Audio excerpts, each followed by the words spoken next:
बिस्मिल्लाहिर्रहमानिर्रहीम। अस्सलाम वालेकुम स्टूडेंट्स।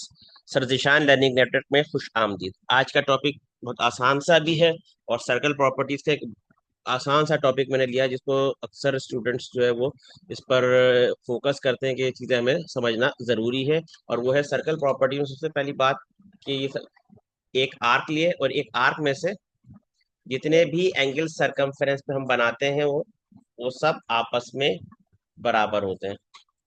ये एंगल, जितने भी एंगल एक ही सरकमफ्रेंस के एक ही आर्क के एंड पॉइंट से सरकमफ्रेंस पर जितने भी एंगल बनाए जाएंगे सब आपस में बराबर होते हैं। यहाँ तक बात तो सब बच्चों को क्लियर। अब इसके बाद जो बात शुरू होती है वो है along the centre. Along the centre जो प्रॉपर्टीज है उस पर हम आज थोड़ी सी बात करेंगे।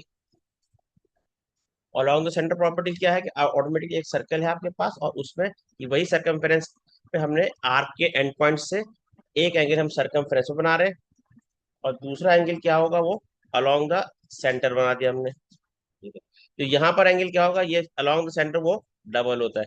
अब ये चीजें भी बहुत से बच्चों को पता है, मगर अब बच्चे अक्सर जो है वो प्रॉब्लम कर जाते हैं किस पर कि ये एंगल सिर्फ एक्यूट ही होता है या बहुत ज्यादा 180 तक नहीं, ये रेफ्लेक्स एंगल तक भी ये केस जाता है। यानी कि ये केस अगर ऐसा बना हुआ है आपके पास तो ये ऐसे भी हो सकता है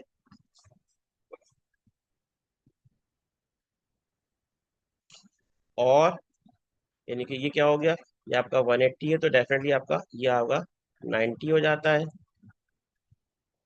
और ये एंगल इससे ऊपर भी रेफ्लेक्स साइड पर भी चला जाएगा। यानी कि ये तीनों केस में एक साथ इसलिए बना रहा हूँ कि अक्सर स्टूडेंट को ये कंफ्यूजन क्लियर हो जाए कि एंगल रेफ्लेक्स एंगल पर काम करता है, वहां पर भी ये सेटिस्फाई करता है, यहाँ भी ये 2x और x वाली प्रॉपर्टी यहाँ भी वही काम करती रहेगी।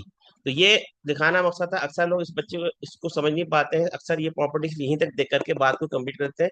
ये भी इसको क्लियर कर लेना चाहिए कि ये एंगल जो है आपका, ये प्रॉपर्टी जो है ये सेपरेट एंगल की जो अलोंग द सर्कमफ्रेंस और सेंटर बनता है, ये हमेशा इसका डबल साइड होता है और ये हमेशा आपका रिफ्लेक्स साइड पर भी ये चलता रहेगा।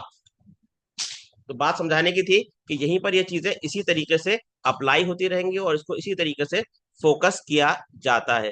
यहाँ तक इस बात समझाने के बाद मैं इसको आगे अगले नेक्स्ट वीडियो में इसको कंप्लीट करूंगा। यहाँ तक की बात रखिए और इंशाल्लाह उसका फीडबैक का मुझे इंतजार रहेगा स्टूडेंट्स को। अल्लाह हाफिज।